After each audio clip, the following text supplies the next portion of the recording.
Mesdames, Mesdemoiselles, Messieurs, bonjour. Très bon réveil à vous tous. Je suis heureuse de vous accompagner jusqu'à 9h30 aujourd'hui dans cette émission du samedi, exceptionnellement aujourd'hui. Donc nous sommes le samedi 31 mai, le dernier jour du mois de mai. Préparez-vous à accueillir le mois de juin. Eh bien, Amel Haribi va nous dire si les températures sont de saison ou pas. En tout cas on le saura dans un tout petit moment. Le 31, c'est aussi la journée mondiale de lutte contre le tabac. Nous allons en parler aujourd'hui à travers un reportage signé Rachida Mahbout, mais encore nous aurons le plaisir de recevoir la rubrique habituelle du samedi matin, à savoir la rubrique vie professionnelle avec Yassine Yala. Aujourd'hui, il nous parlera du pitch professionnel, l'art de se présenter en 1 minute. C'est une performance, il nous en dira plus tout à l'heure, et comment bien sûr réussir cette performance. Nous aurons également à présenter aussi un nouveau film, et oui, là, le cinéma algérien va s'enrichir d'un nouveau film long métrage. Il s'agit donc du réalisateur Lotfi Bouchouchi qui viendra nous présenter son tout dernier film, La Gare Ain Lahjar. Bien sûr, on en saura plus à travers les acteurs, la distribution surtout, et surtout le casting qu'il a réussi à réunir à travers ce long métrage, et surtout la projection au grand public. Bien sûr, ça se fera à partir d'aujourd'hui, et bien sûr avec certaines villes d'Algérie. Nous aurons également à parler aussi agriculture avec notre invité qui a participé, qui est un des organisateurs de Filaha, le salon international de l'agriculture, et puis parler surtout de ses tenants aboutissants dans le domaine de l'agriculture, à savoir les semences, la production de semences algériennes, et surtout verser vers la sécurité alimentaire. C'est bien sûr l'enjeu principal de ces chercheurs et penseurs. Nous aurons à cet effet un chercheur qui viendra nous parler bien sûr de cela. Et puis on aura une belle histoire, une belle légende à découvrir, à faire découvrir aux téléspectateurs qui nous suivent, vous qui nous suivez d'ailleurs ce matin, la région de Ouled Djellel, qui nous parlera de cette dame qui a aussi enrichi l'histoire. Eh bien, un chercheur passionné qui viendra nous parler de Hani, une dame qui a séjourné dans cette région et qui a aussi été très importante. Il nous racontera, puisqu'il a écrit tout un livre, ça lui a pris plusieurs années de recherche, il nous en parlera en détail. Et puis des jeunes étudiants viendront nous parler de leur club, le CAP. Ils sont étudiants à la Polytech, l'école de Polytechnique.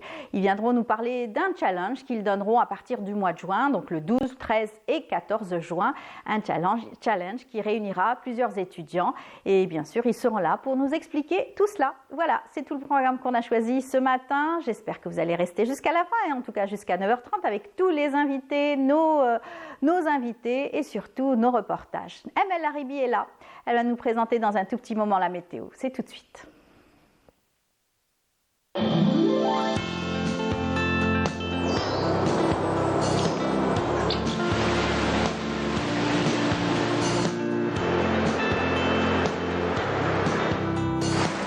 موبيليس تقدم لكم الأحوال الجوية. موبيليس، معا نصنع المستقبل. Bonjour Amel. Bonjour Amel. Comment ça va? Ça va, ça peut aller. Chaudement? Oui, chaudement. Je suis persuadée qu'hier, beaucoup de personnes se sont baignées. Ah bah, j'imagine, parce que la mer, elle était quand même un peu calme. Oui. Mais quand même, c'est un peu froid. Ah bon? La mer est froide, je pense. Non, pas le climat. La mer, elle doit être froide encore. Je pense L'eau. pas. Il y en a qui sont récalcitrants. Je sais pas. Ils vont pas être frileux pour autant, parce bon. qu'il a fait très chaud hier. Oui, mais quand même. Il y en a même qui ont bronzé. C'est pas encore la saison.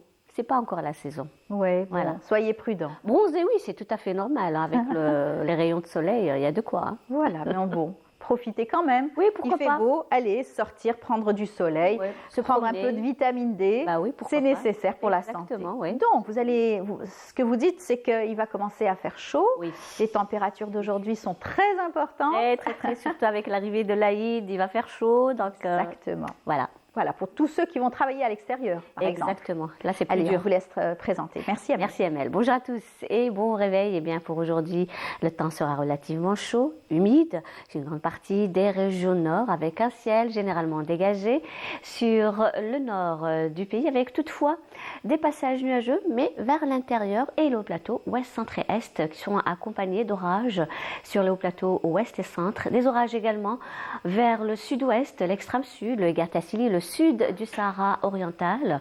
Et ces orages peuvent donner quelques pluies par endroit du côté de l'extrême sud et la wilaya de Janet et le sud du Sahara oriental. À noter des vents forts vers le Sahara central, l'extrême sud, également le Tassili, qui vont engendrer des soulèvements de sable. Donc la visibilité risque d'être réduite, donc soyez très vigilants. Côté température, l'après-midi, eh bien, Météo Algérie a prévu aujourd'hui un maximum de 40 degrés. Et oui, du côté de Rodizane, 37 à Tlemcen, 30 degrés à Alger, 34 à Tizi Ouzou, également Batna, 35 en Santine, Sétif, 33 à Galma, 29 degrés à Annaba, Djidjet, Kikda et Béjaïa, 33 à Al Bayad. Au sud, 38 degrés, Béchar, Biskra, également Ilizi, Tamanrasset, 36 à Gardaya, 39 à Janet, 42 à Drar, Tindouf, 41 Salah et 44 degrés le maximum cette fois-ci, Bodj, Bedji Mourtar et Ingzem. La mer aujourd'hui, eh bien, elle se montrera plutôt calme sur les côtes ouest et est, peu agitée sur les côtes centre. Des vents faibles sur pratiquement l'ensemble des côtes. Les vents seront variables sur les côtes ouest et est, mais de secteur est sur les côtes centre. Un petit tour et un petit voyage du côté de l'Amérique du Nord. On aura quelques pluies éparses du côté de Vancouver, Montréal, New York, également Washington et Miami. Un temps nuageux et pluvieux à Mexico, plutôt dégagé du côté de Dallas, mais tantôt nuageux et tantôt ensoleillé en Californie. Côté Mercure, 14 degrés à Vancouver, 16 à Montréal, 21 à New York et Washington, 28 à Dallas, 24 à Mexico, 29 en Californie et le maximum cette fois-ci à Miami avec 32 degrés. Voilà, je vous retrouve tout à l'heure juste après le journal télévisé de midi. D'ici là, passez une excellente matinée. À tout à l'heure.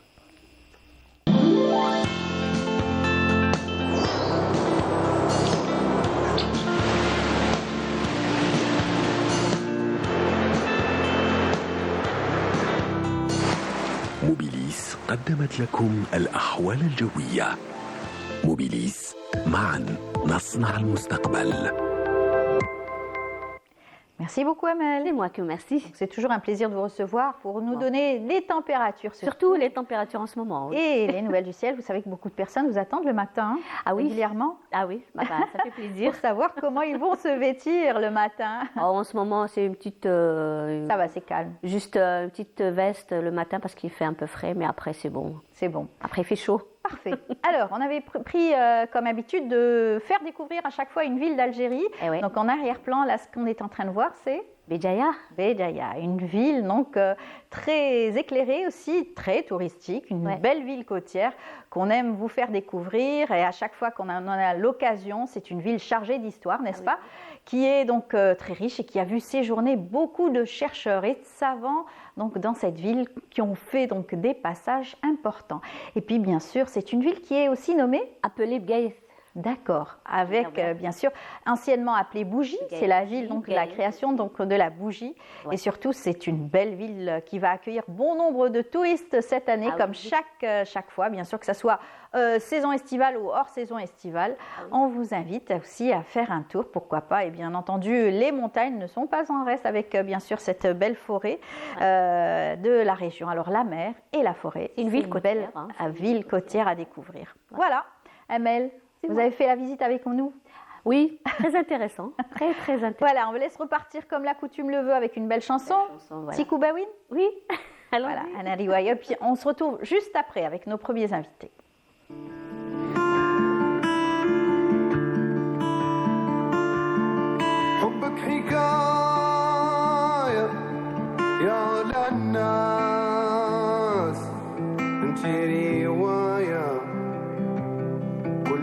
إحساس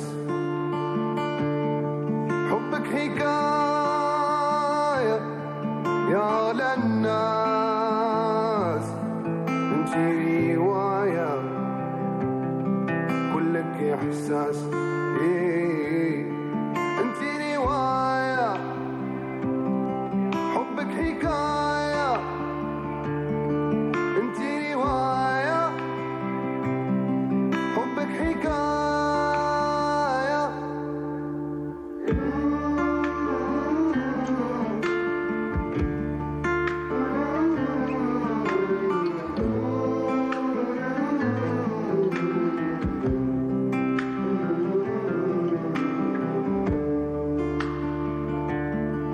مدة وسنين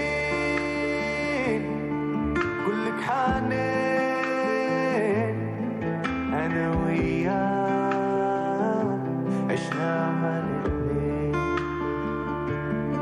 مدة وسنين كلك حنين أنا وياك عشناها الاثنين انتي رواية حبك حكاية انتي رواية حبك حكاية انتي رواية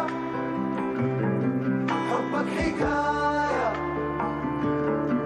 انتي رواية حبك حكاية لا ليلى ليلى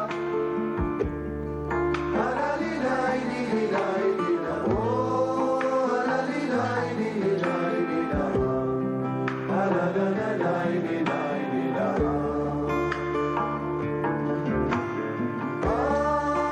لا ليلى ليلى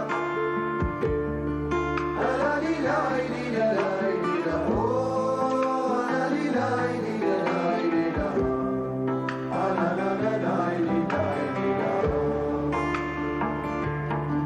انتي القمر في ليلة سمر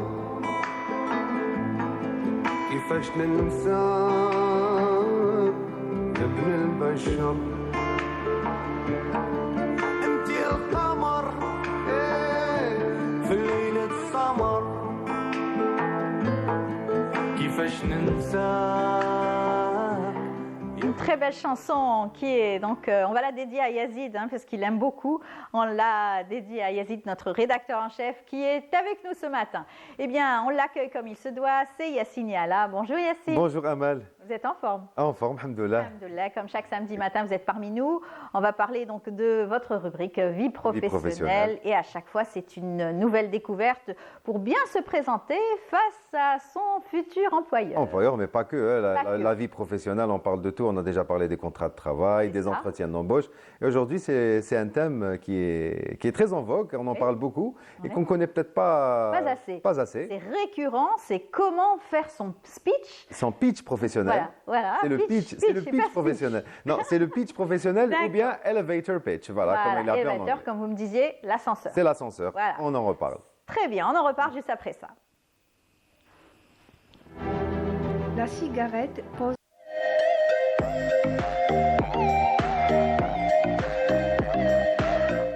Voilà, on va parler bien sûr de ce pitch professionnel, comment réussir à épater, on va dire épater ou séduire voilà. en une minute. En une minute, pas Minute plus. chrono, En une minute, voilà. pas plus. Alors justement, ce pitch professionnel, comme le disait notre ami Nourhouda Bouzgaou, c'est un outil indispensable, c'est un bijou de la communication. Alors que l'on soit étudiant, chercheur d'emploi, stagiaire, salarié, entrepreneur, ça permet justement de nous différencier des autres personnes. On va voir justement comment ça marche, le pitch professionnel, à quoi ça sert et surtout comment le réussir sans bafouiller C'est ça. et sans s'éterniser parce que l'objectif, il faut que ça soit court. Voilà, en court, 60 secondes. Succinct et efficace. Et efficace. Alors, c'est quoi finalement ce pitch? Alors, le pitch professionnel, ça vient de l'anglais, bien sûr, elevator pitch. Alors, elevator, c'est de l'anglais américain, ça veut dire l'ascenseur. Le pitch, c'est ce que vous proposez à quelqu'un pour obtenir quelque chose. Comme par exemple, ça vient du monde de la communication, de la publicité, du cinéma. Comme par exemple un scénariste qui a écrit un excellent scénario pour un film, mais qui doit pitcher cette idée de scénario à un producteur pour obtenir le financement. D'accord. Eh ben, C'est ça. on demandera à notre réalisateur tout à l'heure qui viendra sur notre plateau quel a été son pitch. Quel a été son pitch, mais il doit sûrement savoir ce que c'est. Alors, le pitch professionnel, c'est une présentation brève, courte bien sûr, claire, percutante de qui vous êtes, ce que vous faites, qu'est-ce que vous recherchez ou qu'est-ce que vous proposez. Alors, imaginez que l'on croise un recruteur ou un big shot, c'est-à-dire un grand PDG dans un ascenseur, en faisant peut-être la queue pour obtenir pour avoir un café, un potentiel client dans un événement, lors d'un événement professionnel. Et on a une minute pas plus pour accrocher son attention. Alors, pourquoi ça s'appelle elevator pitch, le pitch de l'ascenseur? Parce que c'est juste le temps de faire le trajet en ascenseur. Si vous devez monter avec cette personne dans un ascenseur, Ça sera capital. exactement, et que vous descendez peut-être au cinquième vous descendez au 7e étage et lui descend au 5e étage, eh ben vous avez 60 secondes chrono Pour épater. Pour épater, voilà. Et un bon pitch, justement, c'est une publicité qui est faite sur vous-même, sans prétention, sans artifice, mais avec beaucoup de clarté, beaucoup de confiance et beaucoup C'est d'efficacité. ça, la confiance est très La importante. confiance, absolument. Alors pourquoi c'est important? Alors pourquoi c'est important? Pour un certain nombre de raisons. Un pitch professionnel, c'est important parce qu'on n'aura jamais une seconde chance pour faire une très bonne première impression. La première impression, les gens l'ont de vous, la première fois où ils vous voient. C'est aussi important parce que ça soit en entretien, en réseau, quand on fait, c'est-à-dire en période de réseautage, en salon professionnel, en salon de l'emploi par exemple, ou même sur LinkedIn, le pitch te permet ou vous permet de vous présenter avec impact, de vous différencier et de créer justement l'intérêt chez l'interlocuteur. On en parlait juste avant le passage. Et dans certains contextes, le pitch professionnel peut littéralement changer, basculer votre carrière professionnelle. C'est une porte d'entrée vers un stage, vers un emploi, vers une collaboration ou même vers un financement. Quand on est auto-entrepreneur, c'est une porte d'entrée vers un financement. Alors aussi, le pitch professionnel, c'est aussi un moment de montrer à son interlocuteur qu'il y a cette confiance, qu'on a justement cette assurance. Et puis quelqu'un qui semble avoir confiance en lui, semble aussi maîtriser son sujet. Ben oui, c'est clair. Voilà, c'est pour ça que c'est important. C'est important. Alors comment construire un bon pitch? Alors un bon pitch se construit en 4 étapes. Okay? La première étape, c'est une structure rapide et efficace, pour que tout le monde s'en rappelle. Alors la première étape pour construire un pitch, c'est qui êtes-vous? C'est quoi votre identité professionnelle? Alors, on commence bien sûr par son nom, son prénom, son métier ou sa fonction actuelle. Et qu'est-ce qu'on étudie? Exemple, bonjour, je m'appelle Yacine, je suis ingénieur en informatique spécialisé en cybersécurité. Exemple. Deuxième étape pour la construction de son pitch professionnel, que faites-vous? Ou bien, qu'est-ce que vous savez faire? Là, on met en exergue ses compétences clés. Alors là, on mentionne justement les compétences clés ou la valeur ajoutée. Alors par exemple, le même exemple, je suis ingénieur en informatique spécialisé dans la cybersécurité. Alors je conçois des solutions pour protéger les entreprises contre les cyberattaques. Alors, là, j'explique à peu près c'est quoi mon identité. Le domaine. Voilà, le domaine justement, mes compétences clés. Ma compétence clé, c'est de construire justement des logiciels ou des programmes pour faire face au malware. Et troisième étape, qu'est-ce qu'on recherche? Qu'est-ce qu'on propose? Quel est son objectif tout simplement? Alors là, j'explique mon objectif. Est-ce que je recherche un stage, une collaboration, un partenariat, une mission, un emploi tout simplement? Exemple, on continue toujours dans la même lignée. Je cherche une opportunité dans une entreprise innovante qui valorise la sécurité des données. On parle beaucoup de la sécurité des données en ce moment, et c'est très très important. Et quatrièmement, et c'est ça justement que beaucoup de personnes oublient en faisant le pitch professionnel, c'est l'élément différenciateur. C'est le petit bonus, c'est l'appel à l'action. C'est comme on dit en anglais le X factor. On entend beaucoup parler de cette expression. X factor, c'est ce petit je ne sais quoi. Oui, qui va faire la différence? Qui va faire la différence entre vous et d'autres personnes que ce big shot aura rencontré dans par hasard, on va dire. Par hasard, exactement. Alors c'est ce petit plus qui va marquer les esprits. C'est quoi? C'est une réussite, une passion liée peut-être à ton métier ou bien des chiffres clés. On continue sur la même ligne pour donner justement un exemple de A à Z. Alors j'ai notamment développé un système dans mon ancienne entreprise ou dans l'entreprise actuelle qui a permis de diviser par 2 les intrusions de réseau, des intrusions sur le réseau de mon ancien employeur. Là, par exemple, vous avez mis en avant, vous avez mis en exergue qu'est-ce qui vous différencie des autres. Vous avez développé quelque chose qui a divisé en 2 toutes les attaques. Et en attendant, le chrono passe. Bien sûr, ça Alors, passe. il ne faudra pas perdre de vue que c'est en 1 minute qu'il faut faire son pitch. Maximum 90 secondes. D'accord. Pour ne pas lasser, bien sûr, la personne qui vous écoute. Parce qu'on s'en lasse et on perd l'attention. Et surtout, il faut être authentique, Amel. Il faut parler avec des mots, il ne faut pas réciter un texte appris par cœur. Il faut que ça soit fluide, spontané et naturel. Voilà. Et ça se ressent parce que les gens, vous n'êtes pas...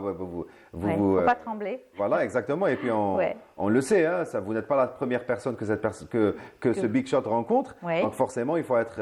Voilà. voilà, Il faut avoir beaucoup d'assurance Exactement. quand même. Il faut avoir Alors, beaucoup d'assurance. quelles sont les erreurs à ne pas faire surtout? Bien sûr, il y a des erreurs, comme dans chaque pitch, chaque entretien de recrutement Oui. ou autre, bien que ça soit différent. Alors, le pitch, il y a des erreurs très classiques. La première, comme vous le disiez à juste titre, c'est quand c'est trop long. Trop long. Alors, un pitch, c'est 60 secondes, maximum 90 secondes dans certains cas, sinon on perd l'attention. Alors aussi, quand ça arrive souvent, Oui. c'est quand le pitch est trop flou ou trop technique. Il y a trop de jargon, trop de terminologie Professionnel, technique. ouais, Voilà, ouais. trop de un jargon incompréhensible. Alors, il faut être clair, précis, accessible, Simple. même quand on s'adresse à quelqu'un qui ne connaît pas son domaine. Alors, il y a beaucoup de gens qui vous disent dans les pitchs, moi, je fais du reporting back office orienté BI sur SAP. Oui. On Ça, comprend c'est rien vraiment du tout. du jargon. Voilà, c'est du jargon. On comprend rien du tout. Mieux vaut vulgariser pour que tout le monde, C'est ça. pour que tout le monde comprenne. Parce que sinon, on perd aussi l'attention. Aussi, un bon pitch, parmi les erreurs classiques, c'est quand il y a un manque d'enthousiasme. Un pitch, c'est avant tout un moment vivant. Oui. On n'est pas en train de réciter. Sympathique. Vivant, c'est un moment d'échange, convivial, ok. Assez On n'a rien à perdre. Exactement. Tout à gagner. Tout à gagner. C'est assez informel aussi. Donc, il faut soigner son ton, sa posture, son regard. Tout compte. Hein. Tout compte quand on fait son pitch professionnel. Si on se présente comme si on allait dormir, on perd l'attention aussi et personne n'aura envie d'en savoir plus. C'est clair. Voilà. Aussi, lorsque le pitch n'est pas adapté au contexte, il faut adapter son pitch selon la situation. Dans un ascenseur, c'est un pitch précis. Ouais. Quand on, Lors d'une réception. dans une réception, ce n'est pas la même chose. Quand on est en salon professionnel, il y a beaucoup de bruit, donc il faut choisir les termes les plus importants parce qu'un ascenseur en général c'est calme. Ouais. Donc, on n'a pas le temps, mais Quand il y a du bruit, mais quand il y a foule. Quand il y a foule, quand il y a le bruit, etc. Donc il faut adapter son pitch à la situation aussi. D'accord. Et aussi oublier l'appel à l'action. On en disait. On en parlait, pardon. Ouais. Alors beaucoup de gens font le pitch, mais oublient l'appel à l'action. C'est-à-dire il faudrait donner à son interlocuteur l'envie de poursuivre un échange de cartes de visite, un lien ça. directement vers votre profil LinkedIn, peut-être un rendez-vous pour un entretien de recrutement. Il faut ouvrir une porte.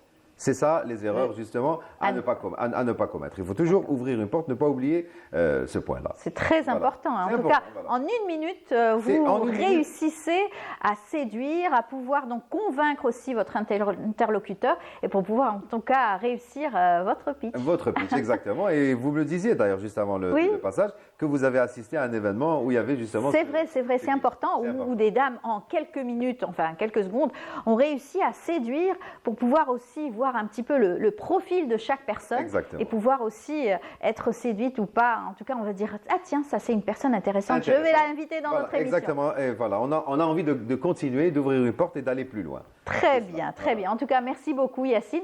C'est aussi une période d'essai pour tous ceux qui veulent essayer donc de séduire à travers bien sûr un pitch professionnel, comme nos invités qui peuvent venir aussi, des étudiants par exemple qui étudiants, bien sont sûr. avec nous. Marhaba. Voilà, ça sera l'occasion aussi de faire leur pitch. Peut-être qu'un futur recruteur Qu'un futur employeur, va être voilà. séduit par leurs prestations. Exactement, tout Voilà. à fait. Merci beaucoup Yacine. Je vous en prie. Bon courage à vous, bonne À vous journée. aussi. Exactement, bonne journée. On se voit lundi et samedi prochain. Parfait, Inch'Allah, merci. On continue notre émission. Je vous invite à suivre ce reportage signé Rachida Mahboud. Vous le savez, je l'ai dit en sommaire, c'est aujourd'hui la journée mondiale de lutte contre le tabac. Eh bien, elle a fait un reportage justement pour alerter autour donc, de cette dépendance pour certains et ses dangers aussi pour la santé. Regardez. La cigarette pose de nombreux risques pour la santé, y compris les maladies cardiovasculaires, des cancers, des maladies respiratoires chroniques et des problèmes bucco-dentaires. Le tabagisme est un facteur de risque majeur pour de nombreuses maladies et raccourcit la vie. Ça reste le cancer mortel numéro 1 dans le monde, avec près de 2 millions de cas de décès par cancer du poumon dans le monde jusqu'à ce jour, donc enregistré jusqu'à ce jour. C'est le deuxième le cancer le plus fréquent chez l'homme et le troisième chez la femme. Et il faut savoir que le facteur de risque le plus impliqué dans cette pathologie reste et demeure le tabagisme, qu'il soit actif ou passif. L'association Rahma d'aide aux malades cancéreux de Boumerdès a organisé une journée d'études à l'occasion de la Journée mondiale contre le tabagisme. On a été réunis aujourd'hui pour parler du cancer du tabac par l'association Avahma d'aide. C'est une association qui aide les personnes atteintes de cancer. Lors de mon intervention, j'ai parlé du tabac. Il faut savoir que le tabac, c'est le premier facteur de risque en Algérie et à l'échelle mondiale. Le cancer du poumon touche les jeunes et les moins jeunes. Et on a constaté dernièrement que le cancer est en augmentation chez les femmes. On a parlé aussi des autres types de tabac. On a la cigarette, on a aussi la chicha et la cigarette électronique qui peuvent induire le cancer du poumon. Il faut savoir aussi que chez une personne arrête de fumer, le risque de développer un cancer diminue de manière importante. Et pour aider les personnes à arrêter le tabac, il y a des consultations d'aide au sevrage tabagique. Ces consultations, ou bien c'est des unités spécialisées qui se trouvent au niveau sur Alger, au niveau de 2 services. C'est le service de pneumophthisiologie du CHU Bni Messous et le service de pneumophthisiologie du CHU Bebloued. Les personnes qui veulent arrêter le tabac, ils peuvent aller consulter et ils seront aidés dans cette démarche pour éviter toutes les maladies liées au tabac, à savoir les maladies cardiovasculaires et les cancers, tous ces genres de cancers et surtout le cancer du poumon. Le cancer du poumon augmente chaque année. Plus de 4000 cas sont dénombrés à travers le pays. Le tabagisme est une menace sérieuse pour la santé. Il est fortement recommandé d'arrêter de fumer pour réduire les risques de maladies et améliorer la qualité de vie. De retour sur le plateau, on accueille nos invités comme il se doit. Je l'ai annoncé, la sortie donc du film, l'autre film de Lotfi Bouchouchi, on va dire le deuxième long métrage de Lotfi Bouchouchi. Avec nous, il est déjà présent. Bonjour, bienvenue parmi nous. Si, et aussi la productrice du film, il s'agit donc de Dalia Antri. Bonjour. Ravi aussi, on est content puisque hier soir c'était donc la sortie pour le grand public et vous étiez, d'ailleurs on en parlait là en coulisses, le public était au rendez-vous normalement, n'est-ce pas? Nous étions à Maqam Shahid, oui, la première projection à Maqam Shahid à Ben Zaidoun. Il y avait du public et c'était très intéressant pour nous et il y avait beaucoup d'émotions, plus d'émotions pour moi que quand il y a une avant-première où les gens sont invités. C'est clair. Là, où il y a des professionnels, les journalistes, etc. Mais là, c'est le public, donc c'est vraiment ce que vous attendiez. Exactement. Les gens ont fait ce choix de se déplacer, d'aller. Il y avait quelques familles et tout. C'était toujours très intéressant et émouvant de voir une famille arriver pour voir le film tout simplement, avec des enfants de discuter, d'années, 12 ans. Oui.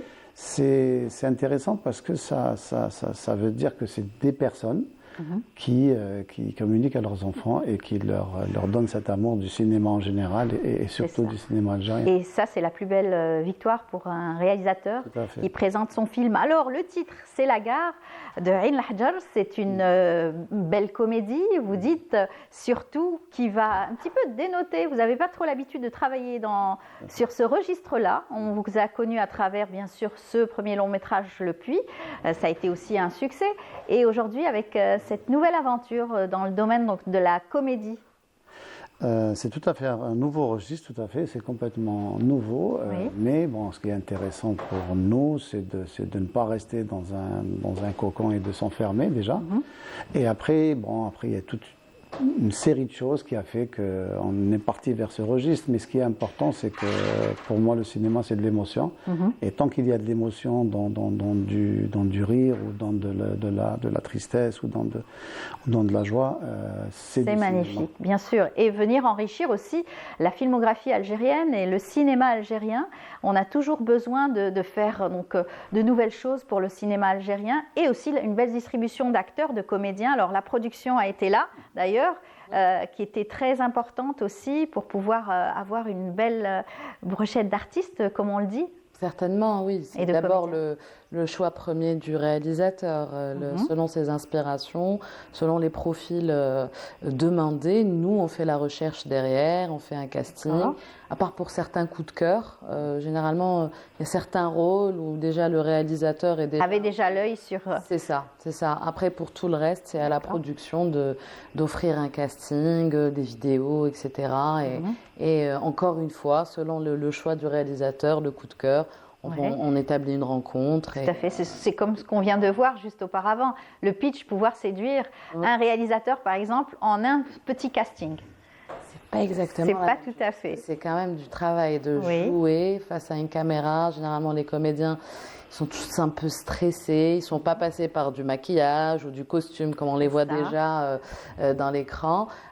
Donc, ils arrivent, on leur donne un texte. Ils ont 10 minutes pour donner quelque chose. Après, de l'émotion. Souvent, on essaye de les faire jouer aussi, donner autre chose. Et après, on présente au réalisateur. Mais effectivement, nous, on filtre déjà avant. Il y a déjà un regard en tant que prod qui dit bon, lui il veut pas ça, ça c'est bon, ça c'est pas bon. Et une fois qu'on lui présente tout le casting, là il va dire je veux bien voir lui et lui. Et après nous on est là, bon il y a encore d'autres choses à faire. C'est clair, c'est clair. Mais en tout cas, un travail en amont qui va faire toute la différence pour la réussite du film surtout, et surtout l'histoire. Alors comment est-ce que vous est venue cette idée de travailler sur une gare et travailler dans une région, la région de Biskra plus précisément, assez retirée de la grande ville. Il va y avoir deux réponses. La première, c'est comment nous est venue l'idée. C'est un ami, Rachid Ben Brahim, qui est scénariste et réalisateur. Il nous avait à l'époque, j'étais venu me voir et présenter un scénario. Oui.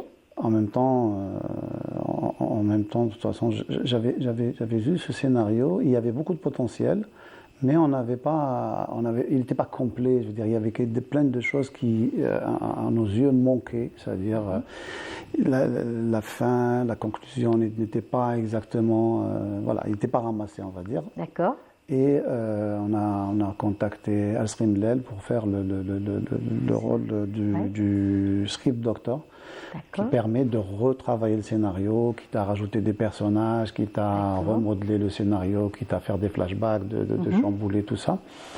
Et à ce moment, voilà comment est venue l'idée de faire ce film-là. Avec, à l'époque, il devait y avoir un autre scénario qui devait être déposé, et on a préféré celui-là à l'autre, tout simplement parce que le registre était complètement différent et ça nous permettait d'être dans un autre registre. C'est vrai que ce n'est pas la zone de confort, mais nous, de toute façon, on part toujours sur le principe que rester sur la zone de confort, c'est bien. C'est quoi la zone de confort? C'est de rester dans les mêmes films qu'on a fait parce qu'il a plu ou parce que où on fait des choses qui se tournent à côté de chez soi, ou je sais pas, moi, des choses comme ça, assez simples à tourner. Sur ce film, quand même, nous avons, sur la gare Ain Lahjar, nous avons quand même construit tout le décor. Pratiquement à 80%, c'est des donc ça a été construits, que ce beaucoup soit de la travail. place du village, que ce soit la gare elle-même, que ce soit... C'est vraiment une production, donc une grosse production finalement, parce que quand on parle de décor, on parle donc de construction d'une gare, avec tout ce qui va avec, le village, tout ça, ça prend du temps et de l'argent. Exactement, beaucoup d'argent. Et donc la gare elle-même existe, elle se trouve à Ain Lahjar, elle se retrouve à Al-Qantara. Mais le village d'Ain Lahjar a été construit par nous dans un lieu qui était à côté d'ailleurs de la gare de Et vous avez vécu Qantara. Pendant tout le tournage, pratiquement? On a mis plusieurs semaines à construire ce décor et on a continué à le construire même pendant le début du tournage parce que le temps qu'on arrive à ces séquences-là. Donc voilà, ce film, pourquoi Ain Lahjar a été tourné à Biskra, et donc plus précisément à Al-Qantara, c'est tout simplement parce que nous cherchions une gare qui était perdue au milieu de nulle part. Évidemment, pour pouvoir avoir ce microcosme, pour pouvoir avoir cette histoire racontée un peu... originale, et en même temps dans le calme aussi. Non, c'est surtout peut-être. l'originalité du lieu. lieu. Bon, le calme, vous savez, quand on tourne en plein New York, vous pouvez tourner. Je veux dire, vous arrivez D'accord. à faire le silence. Quand vous même. arrivez à faire On le- n'a pas le choix. Il y a des D'accord. techniques, il y a des moyens de le faire, même si on est dans un brouhaha. Mais toutes les gares d'Algérie et du monde en général, Ont une histoire. elles arrivent aussi au cœur de la ville. C'est vrai. C'est le plus, sinon, il vrai. n'y avait pas trop d'intérêt si C'est on vrai. n'arrive pas au cœur. C'est vrai. C'est l'une des rares gares d'Algérie qui se trouve en dehors du village d'Al-Qantara. Donc il faut- Elle est pratiquement au milieu de nulle part. D'ailleurs, je sais Un pas peu si vous isolé. avez- On va voir d'ailleurs. On va voir tout de suite la bande-annonce et vous allez nous raconter un petit peu l'histoire de cette gare. Allez, on y va à travers la bande-annonce. الساعة نتاعي انا راكم في التيريتوار نتاعي حنولي شيف دو كار شكون يحطك شيف دو كار؟ اسمي مليكة. انا ما ندير والو على جنبي بس انت سير لقا. زايد الحجر دراهم قمار دراهم كبار. رانا جينا عند المسؤول الثاني تاع لاكار راح يكون الشيف تاع هاد لاكار طلعت للعاصمة ولات قادرة سمعوا نتوما انا نروح نشوف المسؤولين تاع البلاد. مي على بالي وعلاش؟ ليا. Voilà, rapide la bande-annonce pour pouvoir un petit peu laisser ce suspense jusqu'au bout. Tout à Alors, fait. racontez-nous un petit peu comment s'articule cette histoire. Alors, on a vu un chef de gare, on a vu Nabil Asli qui est aussi l'acteur qu'on connaît, d'autres des visages aussi qu'on connaît, Morad par exemple, mais un peu moins les autres. Vous leur avez donné leur chance aussi? Oui, on a donné la chance à des jeunes parce qu'il fallait. On avait un couple d'amoureux qui avait à peu près 17 ans. C'était pas évident de trouver des comédiens connus qui avaient. Et en même temps, il fallait une fraîcheur, il fallait des têtes nouvelles. Il fallait, comme vous dites, donner la chance, mais en même temps donner de la fraîcheur au film, à l'image. Donc voilà. Et les premiers rôles, en fait, c'est un film choral. On n'est pas du tout dans un ou deux comédiens qui tirent le film ou qui le portent. On est vraiment dans un film choral. Et cette possibilité d'être plusieurs à porter le film, Morad Saouli a été un personnage très intéressant et surtout il a prouvé, et c'est l'une des premières fois où on le voit être dans un rôle de composition. Il a toujours fait des sketchs. C'est vrai, on l'a vu beaucoup dans des sketchs. Voilà, là vraiment il est dans un rôle de composition. Kamel Rouini aussi est un excellent comédien qui a compté le rôle du chef de gare d'une excellente façon. On ne parle pas de Nabil Asli qui est lui... en général, il rentre dans ses personnages et là aussi, il est encore une fois dans un rôle qui n'est pas lui, qui n'a jamais fait, celui d'un chef de bande. Voilà. Et après, on a Houria Behloul aussi, qui est une excellente comédienne de théâtre, mais elle joue parce qu'il y a une grande elle joue différence. Fifi dans le rôle. C'est cela? Aïcha. Aïcha, Fifi, d'accord. c'est son nom de scène. D'accord, Il y a très Behloul. bien. On la connaît plus sous le nom de Fifi. Ok. Et donc, ça parle un petit peu donc, de cette rencontre, de ces personnes qui vont être un petit peu fâchées, isolées, le village? En fait, c'est à celui qui devient chef de gare. On va résumer les choses comme ça. À celui qui devient chef de gare, en passant par les 3-4 rôles dont on vient de parler, que ce soit Morad Saouli ou Nabil ou Kamel qui est déjà lui-même le chef de gare ou Fifi. Tout le monde essaye d'être le chef de gare. En fait, c'est un poste qui devient le patron de ce village-là. Et tout s'articule autour donc de cette gare et bien entendu avec beaucoup d'humour, on va le dire. C'est-à-dire que quand on va voir le film, on rigole. Les gens que vous avez croisés hier, par exemple, lors de la projection, On réagit, oui. On réagit en tant que réalisateur, même producteur. On attend, on regarde nos spectateurs regarder le film dans un sens et nous on les regarde dans l'autre sens, à attendre la réaction. Est-ce qu'ils vont rire quand on a voulu qu'ils rient? Est-ce qu'ils vont être soucieux quand il y a un suspense? Et là c'est challenge gagné. Quand toute la salle réagit au même moment, on est très content. Et là, Oui, on se c'est dit clair. que c'est un film qui peut marcher parce que ça reste quand même un style auquel le Oui, et spectateur on en a besoin. algérien Les Algériens a ont l'habitude besoin justement de rire. Hein. Ouais, ouais. C'est une Ouais. bonne occasion de pouvoir s'extérioriser, oublier ses petits soucis au quotidien, aller voir un film dans une salle. Après, C'est ça reste important. quand même un film réfléchi. Oui, bien On n'est sûr. pas dans de la comédie pure et dure. C'est aussi pour ça qu'on parle de comédie dramatique. C'est parce qu'il y a tellement de vérités sur lesquelles on rit. Après, c'est propre à l'Algérien de rire Bien de ses sûr. problèmes. C'est ça, c'est ça. Et là, pour le coup, j'espère que ça va matcher pour la Alors en ce moment, vous êtes en pleine promotion donc, du film. Vous avez commencé déjà il y a plus d'une semaine, donc vous avez fait des radios, télé. C'est ça, donc il y a eu l'avant-première le 10 mai. Et depuis le 10 mai, on a commencé radio, télé, les réseaux sociaux, etc. pour motiver les gens et faire parler du film, leur montrer quelques images. C'est clair. Et sur les réseaux aussi. Voilà. Et puis la réaction, On a bien des sûr, des dates comédiens. Bien établies. Donc voilà. le 3, ça sera Constantine. À Constantine, exact. Oui. Donc hier, le 30 mai, c'est Alger et Oran. Et Ibn Zaydoun et Cosmo en bas. Et le Ciné Gold aussi. Donc il y a programme cinéma Algérie, on rentre et on trouve tout le planning de la gare Ain Lahjar. Voilà. Et bien sûr, les gens de Biskra vont attendre aussi la venue du film. Je travaille là. Oui. Vraiment, je m'acharne en ce moment à essayer d'établir un planning, encore une fois, pour justement projeter le film dans les villes où il n'y a pas forcément un grand cinéma qui est déjà connu. Donc ça va demander un peu de logistique et un peu de temps. Oui. Ne nous en voulez pas. Mais vous allez le faire quand même, promis. Oui, promis. Voilà. Biskra, Tizi Ouzou, Batna, les villes un peu pas si loin finalement. Très on va commencer là et après on descendra. Inch'Allah. En tout cas, vous êtes rodé en point de vue donc production. Vous avez même vous êtes aussi producteur pour beaucoup donc de films, des films algériens et autres. Et vous avez l'habitude donc de voir un petit peu vos films circuler un petit peu partout aussi, que ce soit donc des films publicitaires. Vous êtes beaucoup aussi dans la publicité, mais aussi les films et vous avez aussi reçu plusieurs prix, n'est-ce pas, à l'international aussi. Donc peut-être que celui-ci aussi va circuler à travers les festivals. Évidemment, on va tout faire pour qu'il soit vu par un maximum de nos compatriotes, mais en même temps, à l'étranger, pour des festivals, c'est toujours intéressant cet échange. De faire des échanges, de rencontrer d'autres réalisateurs d'autres pays, d'autres films aussi. Ça, on partage, on discute et tout.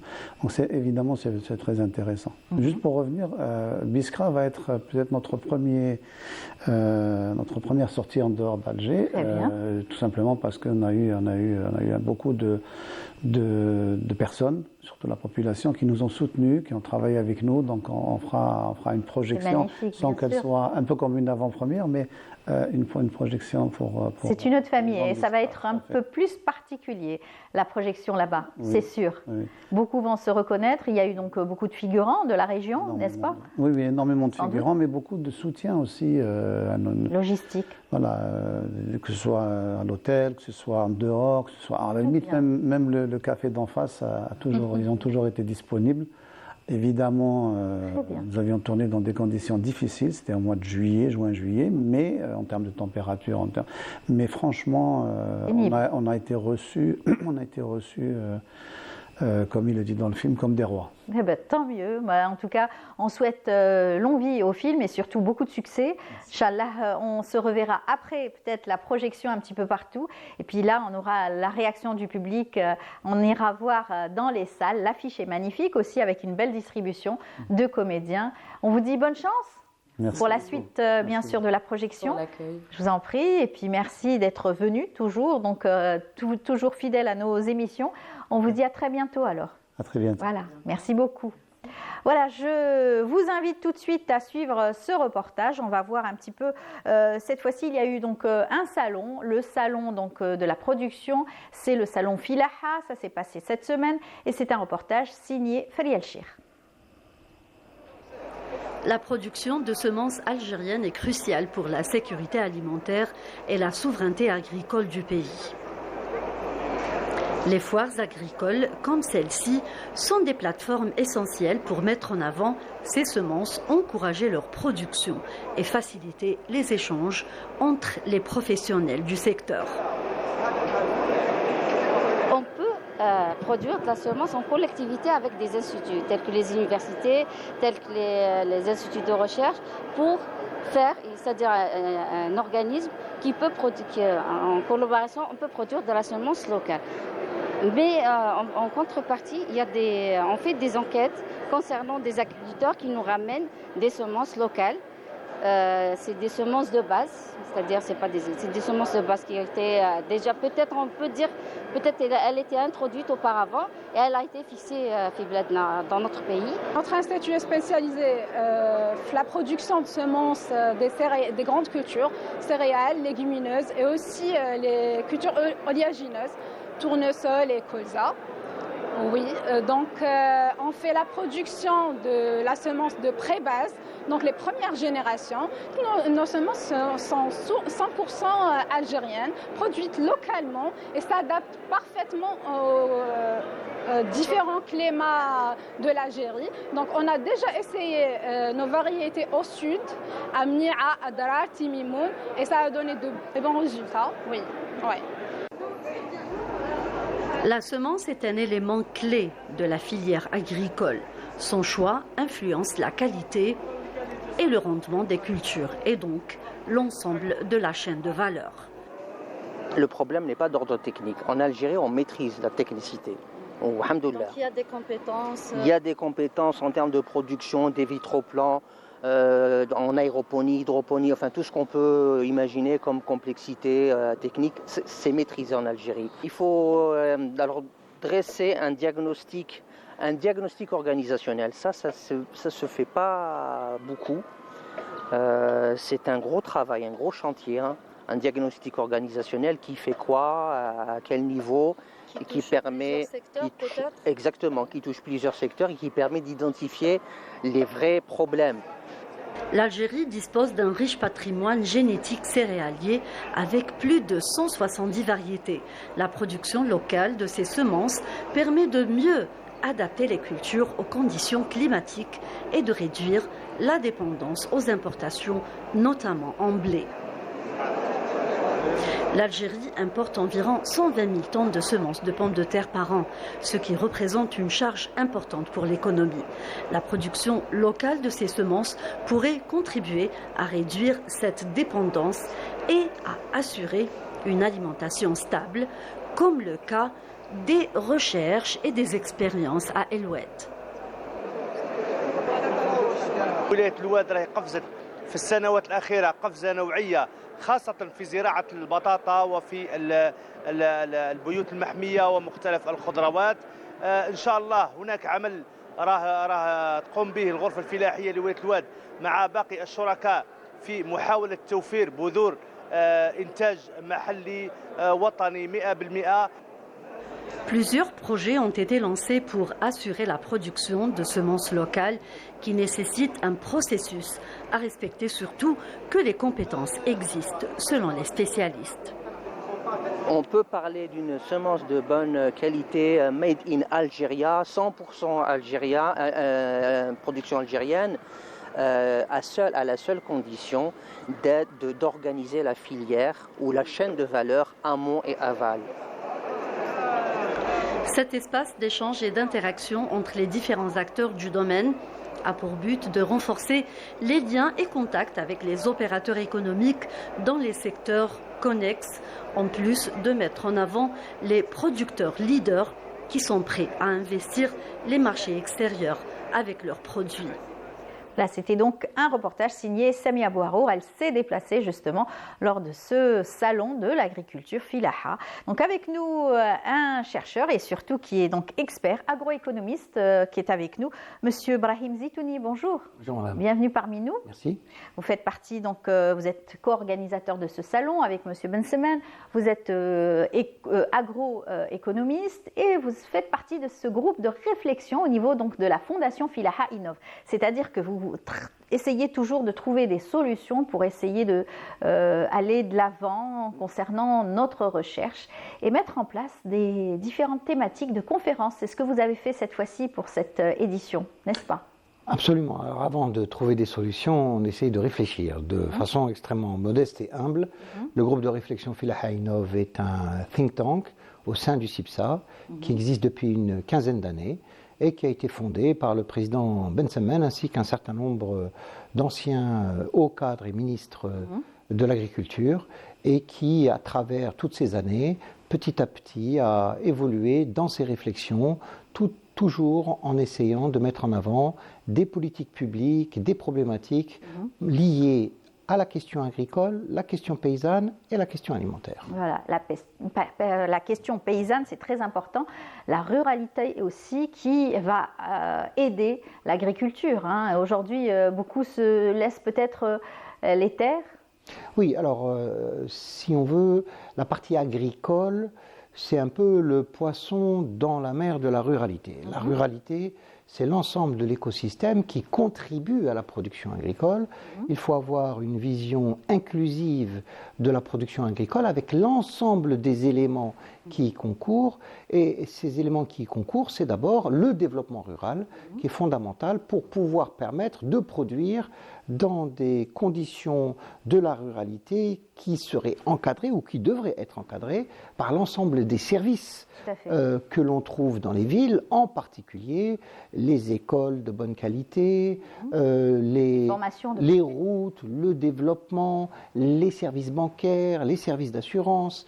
Tout cela n'est pas que pour les villes, c'est aussi pour la ruralité. Et lorsque nous contribueront à augmenter le niveau de qualité de la ruralité, eh bien l'agriculture s'en portera mieux parce que nous arriverons à attirer des cadres où nous arriverons à attirer une qualité paysanne qui sera certainement en élévation et à ce moment-là, on peut s'attendre effectivement à une meilleure production agricole. L'agriculture, ce sont des hommes.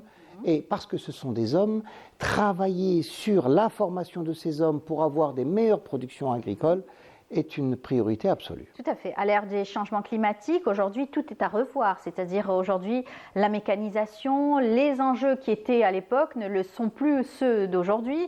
Il faut beaucoup travailler. La technicité existe.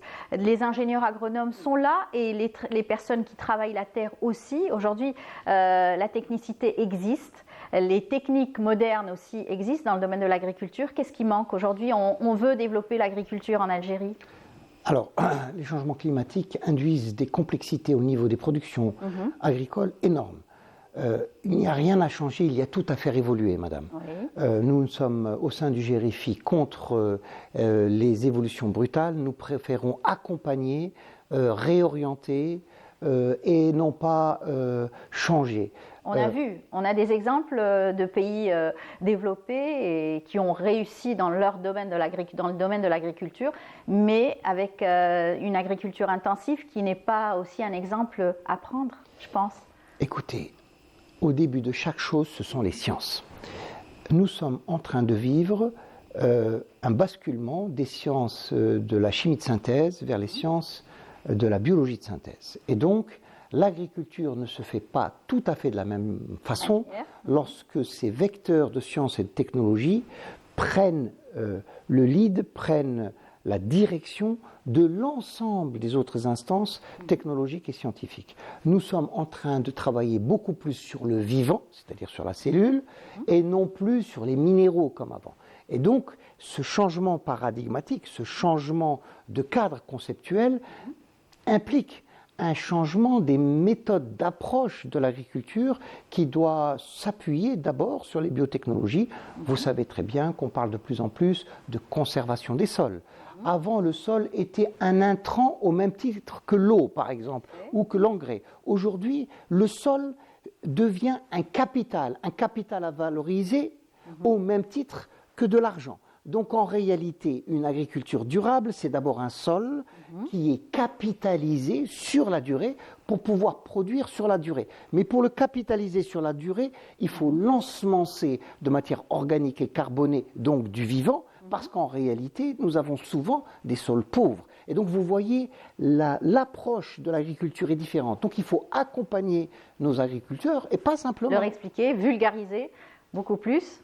Ce n'est pas une question simplement de vulgarisation, d'explication. Il n'y a pas de solution prête. Il n'y a que des solutions en cours de réalisation.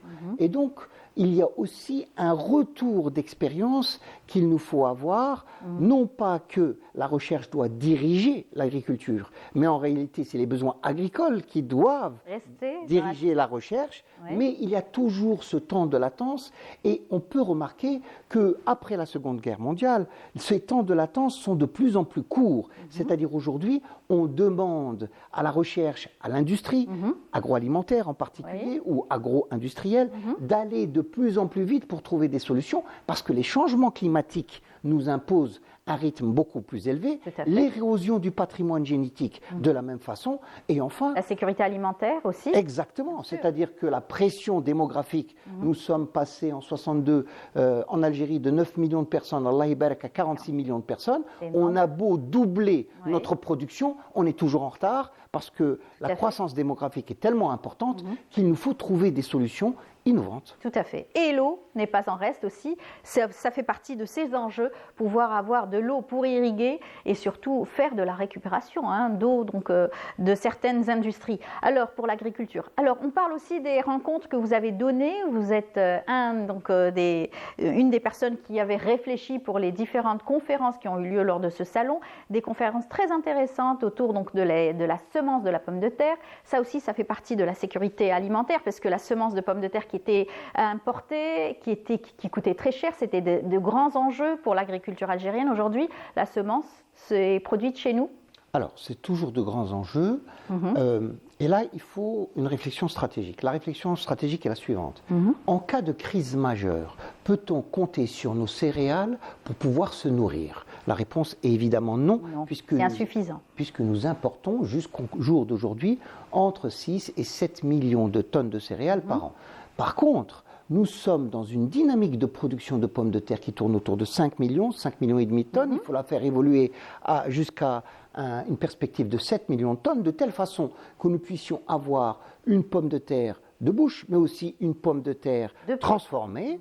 Et cela nous permettra d'assurer un minimum de sécurité alimentaire si nous avons des crises graves. Et là, on peut y arriver. On peut y arriver par quoi? Par des technologies nouvelles, comme la propagation in vitro de la pomme de terre, sur lesquelles nous pouvons nous baser pour s'affranchir en très grande partie de la dépendance aux semences que nous avions. Il y a des opérateurs privés aujourd'hui qui maîtrisent parfaitement cette technologie. Il y a aussi un opérateur public qui la maîtrise. Et tous ensemble, ils doivent s'entendre pour réorganiser la filière pomme de terre autour d'une production de la propagation in vitro de la pomme de terre, de telle façon que nous puissions économiser des devises à l'international et surtout augmenter qualitativement et diversifier l'offre des pommes de terre parce que nous n'avons que très peu on n'a pas de petites pommes de terre, on n'a pas de pommes de terre à purée, nous n'avons pas de pommes de terre à frites, et ainsi de suite. C'est les différentes variétés, bien sûr, de pommes de terre qui sont aussi distribuées et selon, bien sûr,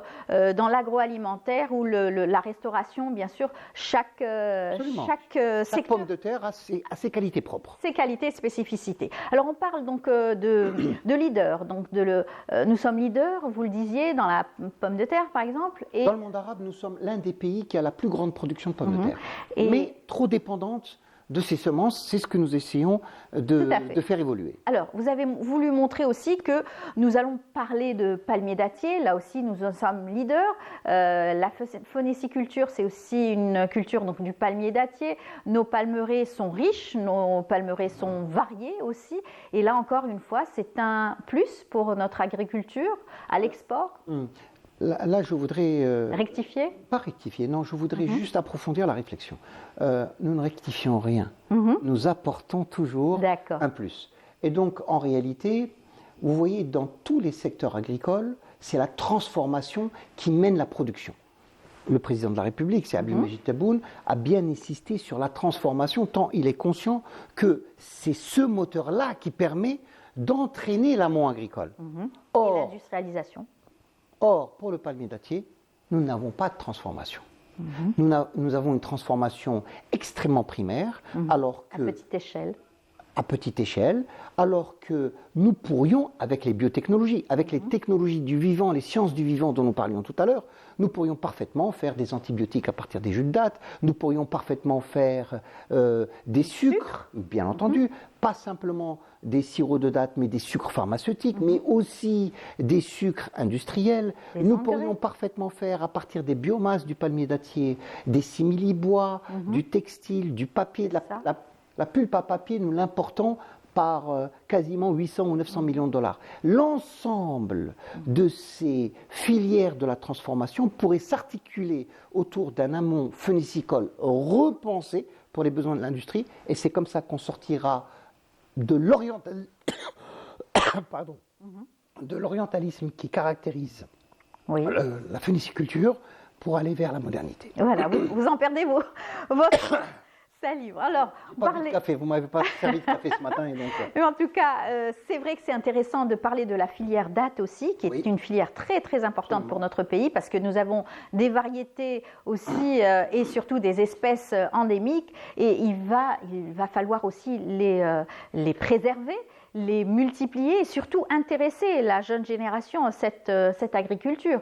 Aujourd'hui, il y a des métiers qui se perdent aussi. Par exemple, ceux qui grimpent aussi au palmier dattier. Les grimpeurs, c'est toute une gymnastique. Aujourd'hui, les jeunes ne sont pas très friands de ces métiers-là. Et ils ont raison, madame. Ils ont raison. Est-ce qu'on pourrait parler de mécanisation dans ce domaine-là? Ils ont raison parce qu'en réalité, alors vous avez posé deux problèmes. La date de bouche, elle doit d'abord être plus diversifiée. Nous n'exportons que de la date. Avec le label que nous avons.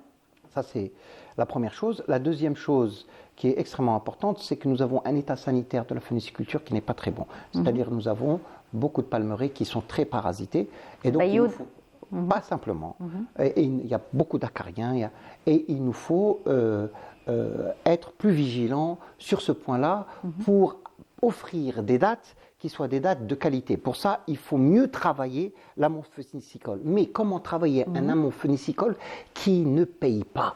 La problématique ici. Et c'est là où la mécanisation peut venir permettre une meilleure productivité des récoltes et de la maintenance du palmier dattier pour que le coût du travail qui est développé devienne beaucoup moins cher et permette d'avoir des valeurs qui permettent aux paysans de se payer. Nous sommes dans une sorte de croissance d'attente où nous avons des problèmes structurels au sein de notre phéniciculture que nous devons travailler, que nous devons résoudre par une série de progression sur la mécanisation, sur le renforcement sanitaire de nos palmeraies, sur les luttes biologiques et ainsi de suite. Tout à fait. En tout cas, c'est toujours un plaisir de parler d'agriculture pour notre pays. On a été ravis de vous recevoir. Ce salon, en tout cas, c'est un rendez-vous important pour tous les professionnels du domaine pour pouvoir aussi améliorer, encore une fois, les jeunes, intéresser les jeunes à l'agriculture aussi. Si vous permettez, 30 secondes.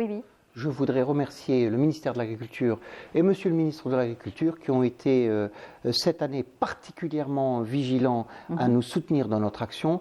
Tous nos remerciements à eux. Et bien entendu, cette année, nous avons encore battu des records de chiffres de participation, ce qui nous ravit. Voilà. Et bien, en tout cas, toujours ravi de parler d'agriculture avec nos spécialistes. Je rappelle donc Monsieur Brahim Zitouni, vous êtes donc économiste et agroéconomiste, vice-président donc de Filaha Innov.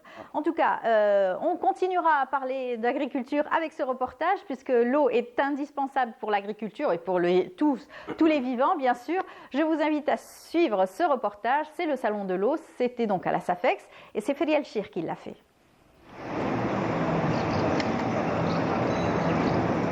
Le Salon international de l'eau et de la transition climatique a réuni 150 participants à l'occasion de sa 20e édition. Plusieurs solutions innovantes ont été proposées afin de répondre aux défis liés au recyclage de l'eau et de la gestion durable des ressources hydriques. On a participé à cet événement afin de promouvoir notre secteur d'activité dans le domaine hydraulique. On a exposé la maquette du Cap Blanc, on a exposé la maquette de la station de dessalement d'eau de mer Cap Blanc qui est fonctionnelle. à capacité de 300 000 mètres cubes par jour. Aussi, on a réalisé la station de dessalement d'eau de mer à Corso, qui est aussi fonctionnelle. Afin de répondre aux besoins du citoyen, on a réalisé ces stations de dessalement d'eau de mer dans des temps records, afin d'approvisionner tout le territoire national en eau potable.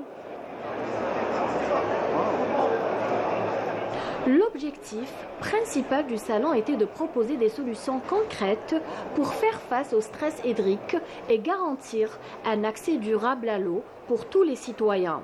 Toutes ces solutions visent à préserver cette ressource vitale face aux effets du changement climatique.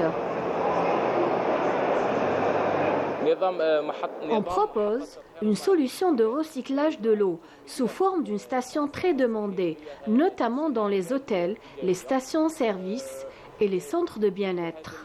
Ce système permet de traiter et de réutiliser les eaux usées, contribuant ainsi à une gestion plus durable des ressources en eau. Le salon a démontré que des solutions existent pour faire face au stress hydrique et garantir un accès durable à l'eau.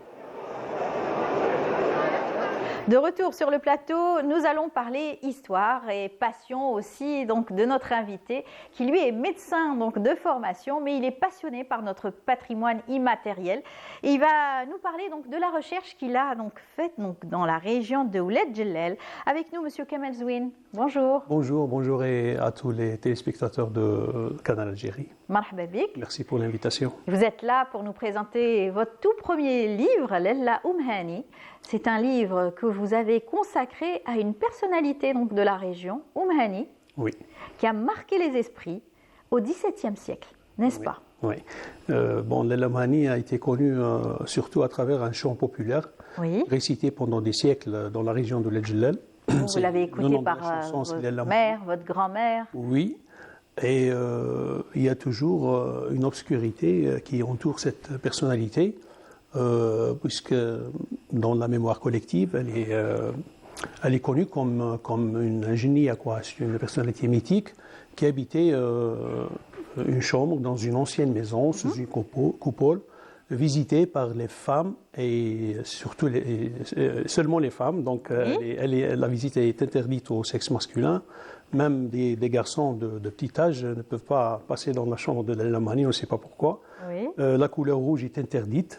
Elle ramène un plat traditionnel qui s'appelle l'mtamra, c'est un plat sucré. Donc il n'aurait pas fallu que je mette du rouge aujourd'hui. Normalement. Donc ils ont peur d'une malédiction, je ne sais pas d'où ils ont. Alors Oumhani, en réalité, c'était pas ça, c'est une personnalité historique réelle. C'est une princesse fille de Rjeb Bey, le bey du palais de Bey à Constantine. Vous savez, le sud-est algérien était sous la commande du beylek de l'Est. Il y avait trois beyleks, l'Est et le centre et l'Ouest. Et il y avait Dar Sultan, c'est la résidence du pouvoir ottoman à Alger. Donc, Oumhani est né entre 1646 et 1656. Avant Rjeb Bey, il y avait Mourad Bey. Mourad Bey a commis un massacre envers les Douaouda, la fameuse tribu des Douaouda. C'est la tribu de Hizia, la fameuse Hizia. Voilà. Donc les Douaouda avaient un pouvoir absolu dans le sud-est algérien. C'était une tribu très très forte avec une armée très nombreuse. Cette armée, à l'occasion, a défendu même Alger pendant l'envahissement des Espagnols à Alger. Ils ont envoyé deux armées. Une armée s'est dirigée vers l'est d'Alger et une armée vers l'ouest d'Alger. L'armée de l'ouest s'est installée dans la région de Douaouda. C'est à l'origine du nom de la ville de Douaouda et Douaouda Marine. Peut-être les gens de Douaouda ne connaissent pas cette information. Et l'Est, c'est Ouled Skhar dans la région de Bourj Mnaïl. Voilà. Donc, Mourad Bey a exécuté 6 des chefs de tribu, ou les parents des chefs de tribu de l'Est algérien. Parmi eux, le frère de Cheikh Larb, Ahmed Ben Sakhri, ce qui a causé une révolte très très intense de Ahmed Ben Sakhri contre le palais du Bey. Il a attaqué le palais, il est arrivé jusqu'au mur du palais. On est en train d'écouter la chanson, d'où est venue toute cette recherche. On va écouter un morceau. Non, c'est la nouvelle version. La nouvelle version. La nouvelle version. La nouvelle version, allez-y.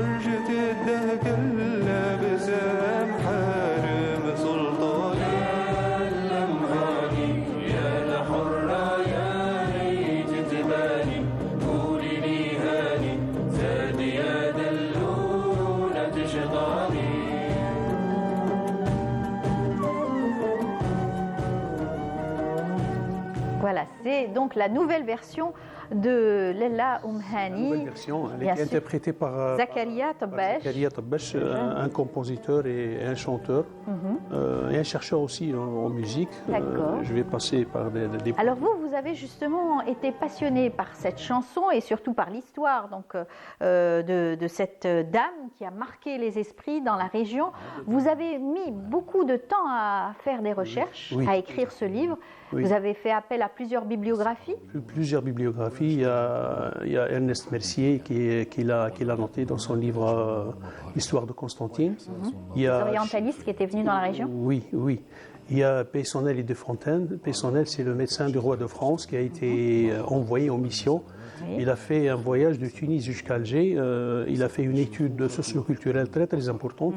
Et comme vous voyez, les Français ont préparé le débarquement très tôt. Bien avant, oui. Oui, donc oui, il y a Dr Jamil Maachi, c'est un professeur d'histoire à l'université de Constantine. Il y a Shahrazad Chelabi, professeur d'histoire aussi à l'université de Biskra. Il y a d'autres passages pris de Mbarak El-Mili, de Abdurrahman. J'ai oublié. Oui, en tout cas, beaucoup de personnes qui se sont intéressées à cette figure parce qu'elle a marqué la population. Vous avez fait un documentaire, d'ailleurs, qui a eu un premier prix. Oui, à l'occasion du mois du patrimoine. Avec la collaboration de la direction de culture Abdel Jalal, on a réalisé un petit documentaire qui résume ce bouquin. Heureusement, on a gagné le premier prix. La Heiberg, c'est très bien. Donc, je veux continuer un petit peu les... On n'aura pas le temps de tout expliquer, mais c'est clair que c'est vrai que l'histoire raconte cette femme qui avait beaucoup de caractère, qui s'est imposée dans la région, qui a eu donc beaucoup donc de péripéties à travers sa famille. Ses descendants, il y avait donc le fameux Farhat de la région. Oui, elle avait une formation politique et militaire très très importante puisqu'elle a grandi, dans le palais du Bey, de son père. Rajab Bey a trouvé une solution intelligente. Il a donné la main d'Oumhani au frère de Ahmed Ben Sakhri pour faire une petite réconciliation avec les Douaouda. Il s'appelait Guidoum. Ce mariage a donné 4 fils. Après la mort de Guido, après son décès, s'est remarié avec Ahmed Ben Sakhri. Les habitudes disaient ça, le frère peut se remarier avec la veuve de son frère. Voilà. Donc, elle est devenue la fille de Rajab Bey et l'épouse de Cheikh Larb. Cheikh Larb qui avait une première femme qui s'appelait Rajraja. Et bien sûr, il y a eu donc pratiquement des règlements de compte. C'est tout un feuilleton qui parle autour donc, de cette personnalité qui a réussi tout de même à s'imposer malgré les difficultés donc, de ses remariages, l'histoire de famille. Tout ça, vous le racontez dans le livre. Ce livre qui est disponible. Il va être disponible dans les bibliothèques la semaine prochaine, Inch'Allah. D'accord. En tout cas, avec le documentaire, j'espère qu'il sera aussi vu à travers les réseaux sociaux. Oui, les réseaux sociaux. Oui, il est disponible sur les réseaux sociaux, sur YouTube, sur TikTok, sur ma page de Facebook. Il est disponible, l'accès il est en tout cas, on sent bien votre passion. Vous allez continuer à travailler encore sur d'autres personnalités, J'espère, ou bien oui. dans le patrimoine donc, de la région, de Ouled Djellel? J'espère, oui. Il y a beaucoup de choses comme sujet de recherche. J'espère, parce que et je lance un appel aussi aux chercheurs, aux historiens. Je ne suis pas spécialiste du domaine, mais je suis passionné du patrimoine. Je lance aussi un appel sur cette histoire aux scénaristes. J'avais l'occasion avec le réalisateur, M. Bouchichi et Saddam. Peut-être que ça va l'intéresser. Quelques minutes, oui. J'ai dit que j'ai un petit sujet pour vous. Peut-être c'est intéressant comme scénario de film. C'est très intéressant, plein d'émotions, plein de passages dramatiques. Donc, Hani, c'est une femme qui a régné une surface très très vaste du sud de Constantine jusqu'au nord de Ouargla et de Jbel Amour jusqu'à la profondeur de l'actuelle Tunisie. Tout à fait. Dans une période où les femmes n'avaient pas cette place politique. Aussi importante. Elle dirigeait l'armée sur son cheval avec un petit bâtonnet dans la main. Voilà. Donc, c'est très très puissant. Ça a été une belle découverte, ce livre, et surtout l'histoire de cette dame qui a marqué toute cette région, Lella Hani. En tout cas, merci beaucoup d'avoir été parmi nous. Je souhaite bonne chance à votre ouvrage et j'espère qu'on se reverra pour d'autres passions à travers notre patrimoine algérien dans la région ou tout autour. Bon courage à vous et merci d'être venu nous voir. Merci à vous. Merci.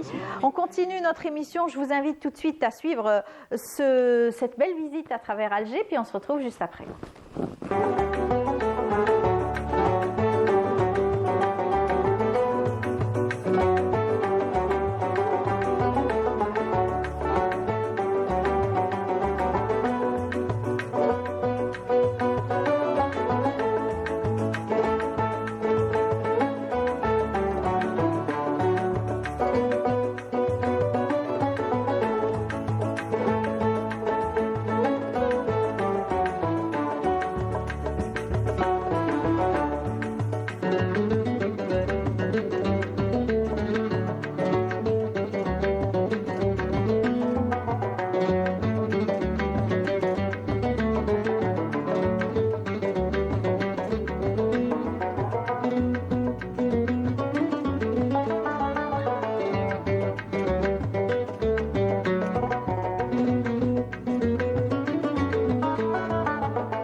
Sur notre plateau, je vous les avais annoncés en tout début de sommaire. Nos étudiants sont là, ils vont nous parler d'un challenge qu'ils vont organiser le 12, 13 et 14 au niveau donc de l'université et surtout parler donc des enjeux de cette rencontre. Ils sont là, ils sont jeunes, ils sont beaux. Avec nous donc Tinhinan Aitlounis, bonjour. Bonjour, ravie d'être avec vous aujourd'hui sur votre plateau de Canal Algérie. Merci d'être là. Vous êtes étudiante en Polytech à l'école Polytechnique d'Alger. Oui, je suis à l'école nationale Polytechnique en deuxième année cycle préparatoire qu'on vient d'achever. Voilà, parfait. Et vous faites partie d'un club, club scientifique, le club CAP. Le club d'activités polyvalentes, comme son nom l'indique, c'est un club qui a été créé en 2010 par un groupe d'étudiants, voilà, donc qui donne beaucoup de... C'est-à-dire il est sur 3 aspects, donc culturel, scientifique et caritatif. Oui. Et dans un moment, on va parler un petit peu. Le CAP, c'est un peu un échappatoire à tous les étudiants de Polytechnique, de toute cette charge et de toute cette pression qu'ils confrontent quotidiennement à l'école. Parfait. On va parler un petit peu de cette confrontation avec le CAP et puis avec les étudiants. Avec nous, Abdelhadi Akroul, bonjour. Bonjour, ça va? Bienvenue parmi nous. Merci, c'est un plaisir d'être avec vous dans ce plateau. Vous aussi, vous êtes en deuxième année. Oui, exactement, j'ai achevé mon cycle préparatoire cette année avec Tininen. Alhamdoulilah, donc l'année prochaine, c'est la spécialité. Inch'Allah. Ouais, et ça va bien se passer sûrement. Vous faites partie, vous aussi, de ce club scientifique, le CAP? Oui, je fais partie de ce club et je suis chef de projet de cet événement Business Challenge. Voilà. Alors, comme vous me le disiez, vous, auparavant, les années passées, vous faisiez partie juste des participants. Et cette année, vous êtes les organisateurs. Oui. C'est cela. Nous sommes ravis de l'être d'ailleurs. Nous sommes organisateurs et lui, il est chef de projet de l'événement tant attendu Business Challenge qui va se dérouler d'ailleurs pour le 12, le 13 et le 14 juin. Et voilà. Alors, les participants, l'appel a été lancé, c'est-à-dire les participants, ça y est, savent qu'ils peuvent prendre part à cet événement, de cette compétition, on va dire. En fait, les inscriptions, elles ont débuté. D'accord. Et pour ce qui est de la deadline, ce sera pour demain, donc le 1er juin. Ça y est, vous fermez les listes? Voilà. À minuit? Oui, à minuit. Et on aura environ 15 équipes participantes qui vont s'affronter. Voilà. Qui vont s'affronter. Qui vont s'affronter, qui seront formées de 5 équipes, enfin de 5 membres chaque équipe. En gros, Business Challenge, c'est une compétition managériale stratégique qui, en fait, il y a des entreprises partenaires qui vont proposer des problématiques et ces participants vont essayer de résoudre ces problématiques à travers des stratégies qu'ils vont eux-mêmes mettre en œuvre. D'accord. On a l'habitude de recevoir des étudiants justement qui nous parlent, c'est assez nouveau ces dernières années, les entreprises qui prennent part à cette belle habitude donc, créée par les étudiants et surtout pour trouver des solutions. Alors c'est vraiment concret dans l'entreprise et vous êtes soumis à ce genre de problématiques. Exactement. En fait, c'est, on va dire, une préparation au monde réel. Au monde réel, voilà, à la vie professionnelle. Alors pour l'instant, vous êtes étudiant, vous planchez sur vos feuilles d'examen, mais aujourd'hui, vous êtes confronté à des réels problèmes donc, dans la société, des problématiques, c'est cela, et que vous essayez donc de solutionner. D'ici le lendemain, quand ces étudiants vont se mettre dans de vraies entreprises, ils devront faire face à de vraies problématiques. Ils auront, je dirais pas une expérience assez bonne, mais quand même, ça devrait déjà être une expérience où ils ont été affrontés à des problématiques qui sont proposées par des entreprises elles-mêmes, où ils ont travaillé à donner des solutions et des stratégies assez cohérentes. Tout à fait. Alors vous êtes la chargée de communication, donc c'est cela dans le projet? Oui, je suis dans le département de communication. Oui. Vous êtes donc bien placé pour aller vers peut-être les entreprises, aller poser les questions qu'il faut, essayer de vulgariser au sein donc, du club? Alors je dirais plus, ça devrait être pour le département relations extérieures, c'est eux qui sont chargés de faire beaucoup plus ça. Donc c'est eux qui partent envers les entreprises, envers comme d'ailleurs on a fait partenaire avec la banque AGB.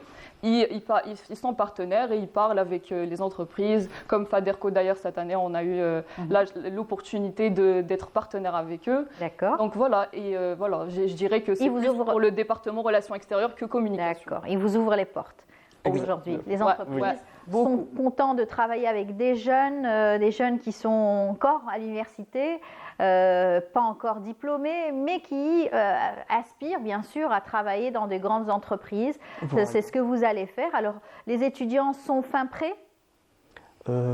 Oui, enfin, en fait, après cette compétition, des formations vont être effectuées. En plus des formations proposées par nos entreprises partenaires, il y aura des formations par exemple sur le public speaking, sur problem solving, où il y a aussi intelligence artificielle et UX, UI, design and printing. Voilà, design and printing. Alors comment va s'articuler finalement le challenge? C'est sous forme de thématiques comme vous venez de citer? En fait, comment ça va se dérouler? Il y a 2 phases. D'accord. La première phase, ça va être le 12 et le 13, où il y aura la résolution de la problématique proposée par nos entreprises partenaires. Et puis le dernier jour, qui va être le 14, où la présentation des des solutions, de leur stratégie. Face aux entreprises. Face au jury. Jury. Voilà, un jury qui va évaluer voilà, Le jury qui est composé de On n'est pas censé vous annoncer maintenant les jurys, ni les coachs, ni d'ailleurs les problématiques, parce que c'est un truc qui doit être annoncé le jour J. Mais pour mettre avec le suspense. Ça va être des jurys de hautes compétences et on a bien choisi, vous inquiétez pas. D'accord. C'est vous qui avez choisi ou c'est... Non, pas toute seule, mais avec le comité, avec toute l'équipe organisatrice, bien évidemment. Ok. Donc, il y aura aussi une récompense à la fin. Bien sûr, des récompenses vont être... En plus de l'expérience, il y aura des récompenses qu'on va annoncer prochainement sur les réseaux sociaux. Suivez-nous sur notre compte Instagram CAPENP. D'accord, voilà, parfait. Alors, qu'est-ce qui vous motive le plus quand vous organisez ce genre de challenge? Par exemple, pour les années passées, vous étiez dedans sans pour autant avoir toute cette responsabilité. Aujourd'hui, vous êtes dedans, plein dedans, avec toute la responsabilité de la réussite donc, du challenge. C'est incroyable. C'est incroyable. Vraiment, c'est incroyable. C'est une expérience exquise. Vraiment, je ne sais pas comment décrire cette émotion, ce sentiment de faire partie d'une équipe, de gérer une équipe tout entière, d'organiser cet événement de zéro. Vraiment, c'est... Bravo en tout cas, ça donne envie de venir participer, de vous voir à l'œuvre dans toute l'organisation bien sûr de ce challenge. L'ambiance en elle-même de Business Challenge, juste en voyant par exemple, si je vous fais passer une petite vidéo seulement, ça donne tellement envie, l'ambiance en elle-même, en tout cas personnellement ça me donne beaucoup envie. C'est chic comme événement, c'est des gens classe qui viennent avec leurs costumes, leurs chemises, à parler avec des jurys qui nous évaluent. Franchement, c'est fascinant. Voilà. Alors, 5 équipes qui vont donc... 15 équipes, pardon. Sont formées de 5 membres chacune. Voilà, 5 membres chaque équipe. Donc, bien sûr, beaucoup de réflexion. Ça va durer toute une journée. De quelle heure à quelle heure? Bon, on n'a pas encore défini à peu près le planning, mais une journée, on va dire 8h à 16. Bon, on ne sait pas encore. On n'a pas encore planifié exactement, mais une journée. Une journée. La première journée et la deuxième journée. Voilà. Et enfin, la dernière journée pour la présentation des stratégies face au jury. Et bien sûr, là encore une fois, ça sera une belle réussite pour vous. Vous l'espérez. Les examens sont finis? Alhamdoulilah.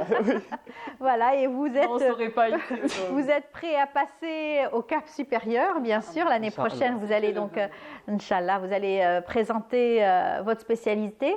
C'est cela? Pour l'instant, nous ne sommes pas encore orientés en une spécialité précise, donc on ne peut pas vous dire directement notre spécialité, mais ça va être pour bientôt. Donc juste après l'événement en lui-même, on sera fixé. Enfin, on sera orienté, chacun à une spécialité précise qui le convient, espérons. Et à travers ces différents challenges que vous organisez ou auxquels vous prenez part, est-ce que déjà vous avez une vision future sur les différentes entreprises ou actions dans lesquelles vous aimeriez évoluer? Alors, je dirais une vision globale, oui.